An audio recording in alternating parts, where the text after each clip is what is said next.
Everyone, welcome back to my channel. लोगोफोर आंनि आरोबाव फिन आर'नाइ YouTube चेनेलाव खेबसे फरायना लाग्रोनाय जाबाय लोगोफोर। आं दिनै बबे जायगायाव दंफैयो नै बिराद जाहारबारि गुसुबारि हाजो बारियाव दङ आङो। बेखायनो दिनै मोनसे फिसा ब्लग खालामनो होननानै फैलायबाय आरोना। गोबाव जाबायमोन ब्लग लायैया। मोनसे मन्दिराव दंफैयो जोङो। दा नै बेयावनो माने हाजो अन्थाइ बारियाव गाखोनानै जिरायनानै दं आङो। आरो नैबेथिंजाय माबा दं आरोना।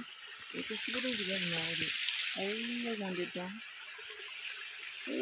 mandir angka gitu, kayak itu mandir angka gitu, jangan mandir gitu, untuk bundar itu jangan dong. Ada itu juga tunggu aja ini lama sih, tunggu aja macam sih lama gitu, ada angin, ada bola kau dong mana, ini makanan lagi apa, goreng trap, ini mana bikin sih bah, ini mana video lagi berdua dong.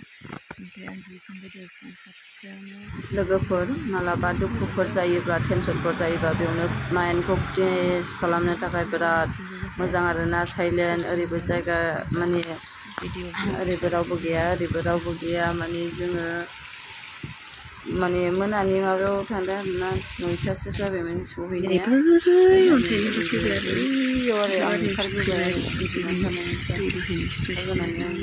ओरै हाजोनिफ्राय दै बोहैनाय दङ नुनाया फायबा बाल्थिं मग लानानै खावनानै गेलेनांगौ जायो ओमफ्राय आं खिथालांबाय थागोन आरोना लोगोफोर आं माने बारा एक्सपिरियेन्स गैया आंहा भिडिअ बानायनायनि थाखायबो ओंखायनो आङो रोङाबाबो एसे होनोसै होननानै होबाय आरोना लोगोफोर गाज्रि मोननो नाङा प्लिज अननानै गाज्रि कमेन्ट लिरनो नाङा दे कमेन्ट खालाम शेयार खालाम लाइक खालाम